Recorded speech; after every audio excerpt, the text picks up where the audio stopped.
मित्रांनो, जर तुमच्याकडे एखादी वर्डप्रेस वेबसाईट असेल आणि त्यावर तुम्ही ब्लॉगिंग चालू केलेली असेल, खूप सारे पोस्ट तिथे अपलोड केले असतील, परंतु जेव्हा तुम्ही ऍडसेन्स साठी गुगल ऍडसेन्स साठी अप्लाय करतात तर तिकडनं मेसेज येतो लो व्हॅल्यू कंटेंटचा.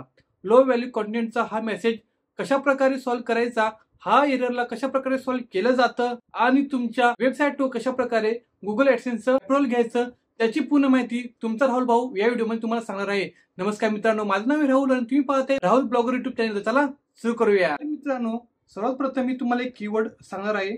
मी बघा इथे टाकलेला आहे 75 अटेंडन्स कॅल्क्युलेटर. हा एक कीवर्ड आहे बेसिकली आणि त्याच्यावर ही वेबसाईट रँक होते. हिचं डोमेन बघा, डोमेन ऑथॉरिटी फक्त 3 आहे, म्हणजे खूप कमी ऑथॉरिटी आहे. म्हणजे ही एक नवीन वेबसाईट आहे, तरी पण ती गुगलवर फर्स्ट पेजवर रँक होते.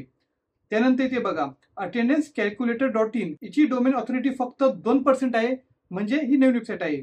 बघूया की यांच्यावर गुगल ऍडसेन्स अकाउंट अप्रूव्हल झालंय की नाही. बघा इथे गुगल ऍडसेन्सच्या ऍड्स इथे शो होतात आणि मी त्यांना कॉपी करतो आणि त्यांची एज चेक करतो. डोमेन एज चेकर मध्ये जाऊन डोमेन एज चेकर मध्ये जी एज चेक करूया आपण इथे की किती दिवसांपूर्वीची वेबसाईट आहे. तर फक्त 1 वर्षापूर्वीची वेबसाईट आहे आणि ही आता दुसऱ्या वेबसाईटवर जाऊया आपण.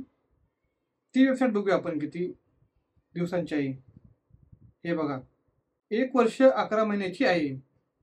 तर ह्या वेबसाईटवर गुगल ऍडसेन्स कसे अप्रूव्ह झालेला, यांना लो व्हॅल्यू कंटेंटचा एरर मेसेज का नाही आला, आपल्या बाबतीत काय येतो. तर मित्रांनो बघा, सर्वप्रथम हे वेबसाईटचं डोमेन मी कॉपी करतो, href टूल मध्ये जातो आणि इथे मी वेबसाईटचं ट्रॅफिक चेक करतो. ट्रॅफिक चेक केल्यानंतर ते बघा हे वेबसाईटची ट्रॅफिक आहे 5000 महिन्याला, बरोबर. तिथे बघा अटेंडन्स कॅल्क्युलेटर ह्या कीवर्डवर गुगलमध्ये दुसऱ्या पोझिशनवर ही वेबसाईट अवेलेबल आहे.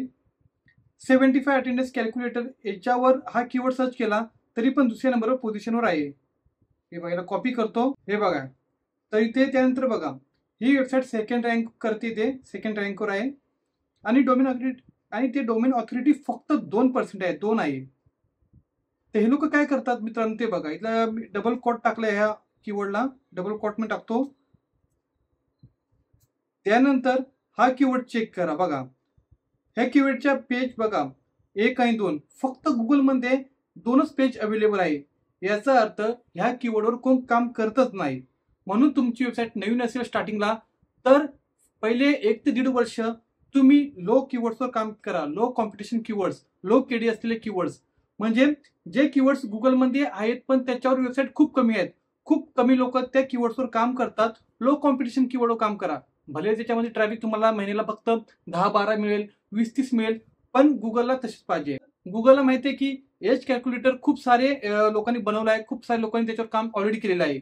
तर गुगल तुम्हाला लो व्हॅल्यू कंटेंटचा एरर मेसेज प्रोव्हाइड देणार आणि तुमचे ऍडसेन्स अकाउंट अप्रूव्हल होणार नाही, म्हणजे तुमच्या वेबसाईटवर ऍड्स दिसणार नाही. कारण गुगलला पाहिजे की तुम्ही लो कॉम्पिटिशन कीवर्ड्स असतात ते फाइंड आउट करा, त्याच्यावर वेबसाईट तयार करा. जे लोक खूप कमी लोक त्या कीवर्डवर काम करतात तेच कीवर्डवर काम करा. म्हणजे आता हा जो एज कॅल्क्युलेटर आहे, एज कॅल्क्युलेटर याच्यामध्ये आपलं वय दिसतं, डेट ऑफ बर्थ दिसतं, याच्यावर काम नका करू, कारण हे गुगलमध्ये खूप भरलेले आहेत तसे सारे कॅल्क्युलेटर. तर तुम्ही असा सर्च करा, असे कीवर्ड फाइंड आउट करा ज्याच्यावर कोणी वेबसाईटने बनवत. गुगलमध्ये जास्त पेज अवेलेबल नाही, फक्त 1 ते 2 पेजेस अवेलेबल आहे, बस 1, 2, 3 पर्यंत पेजेस अवेलेबल आहेत. अशा कीवर्डचा वापर करून त्याच्यावर तुम्ही काम करा. तुम्हाला डेफिनेटली लो व्हॅल्यू कंटेंटचा एरर मेसेज येणार नाही आणि तुमच्या वेबसाईटवर ऍडसेन्स अप्रूव्ह सुद्धा होईल. मित्रांनो, व्हिडिओ आवडल्यास चॅनल सबस्क्राईब नक्की करा. शेवटपर्यंत बघितल्याबद्दल खूप खूप आभारी. जय हिंद, वंदे मातरम.